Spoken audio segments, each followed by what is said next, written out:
দেখে আমাকে কমেন্ট করো যে কার কার এরকম যায় সানডে।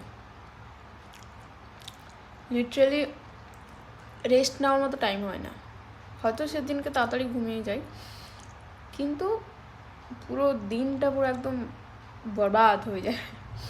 Tata, good night. দেখতে থাকো তোমরা ভিডিওটা লাস্ট অবধি। আজকে সানডে, আজকে আমার ছুটি। তো সানডেতে আমার লাইফ কেমন হয় দেখো, এই যে পুরো জামা কাপড় খাতা পুরো ঘর ছড়ানো। এবার আমি এগুলো গোছাবো। রান্না হয়ে গেছে, আমি 12টার সময় বাজার করতে গেছি, এখন বাজে 3টে বাজতে যায়। তো বাজার করা আমার হয়ে গেছে, আর গোছাই ঘরটা, আর কি করবো। সানডেতে এরকমই যায় আমার। আজকে জিমে যাবো না, যেহেতু 3টে বেজে গেছে। আমি এখন খেয়ে নিই, আমার রান্না হয়েও গেছে। আর পনির এনেছি, পনিরটা ভেজে আমি রেখে দিচ্ছি, কালকে বানাবো। আজকে তরকারিটা বানিয়ে নিয়েছি, মাছের তরকারি। তো খেয়ে নিই, তারপরে আমি ঘর গোছাবো, তারপর স্নান করবো, তারপর আবার ঘুমিয়ে পড়বো, সকালবেলা ওটা আবার দৌড়াবো। এটাই হচ্ছে আমার লাইফ। কি করবো, ঠিক আছে, চলতা है ভাই, কুছ নেই।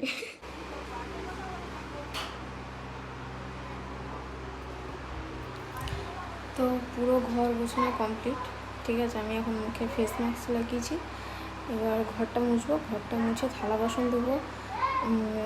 রান্নাঘরটা পরিষ্কারই আছে, গোছানোই আছে, শুধু জাস্ট থালা বাসনগুলো ধোবো। আর হচ্ছে বাথরুমটা পরিষ্কার করবো। বাথরুমটা পরিষ্কার করে তারপরে স্নান করবো। এখন অলরেডি 5টা বাজতে যায়। মানে সানডেতে বাড়ি থাকলে আমার এটাই হচ্ছে কাহানি। তো কী করবো, কিছু করার নেই। তো হয়ে গেছে আমার এটা, শুধু জাস্ট ঘরটা মুছবো, থালা বাসনটা মাজবো আর চলে যাবো। তো স্টে টিউন। তো আমি মুখ ধুয়ে নিয়েছি, বেডশিটটা চেঞ্জ করে নিয়েছি, ডুবিয়ে দিয়েছি বেডশিটটা। এবার ধুয়ে দেবো। হচ্ছে ইয়েতে দিয়েছি, ইজিতে দিয়েছি।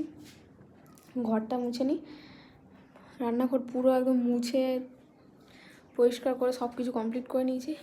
এবার শুধু ঘরটা মুছবো, বাথরুম পরিষ্কার করবো, স্নান করবো। এখনও মানে বাজে হচ্ছে 5টা 20।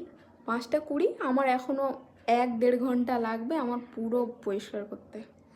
আর একদিন পুরোই উপরেরটা পরিষ্কার করতে হবে, পুরো একদম উপরের সব কিছু নামিয়ে মুছতে হবে, দিলে আমার শান্তি হবে। আমি পুরো একদম ঘরটাকে একদম গোছানো চাই, গোছানো। আর এই জামা কাপড়গুলো পরে আছে, কারণ হচ্ছে এগুলো আজকে পরে গেছিলাম, এটা কালকে আমি আবার পরে যাব, যেহেতু স্মেল হয়নি, সোয়েট হয়নি, সো ওই জন্য এটা কালকে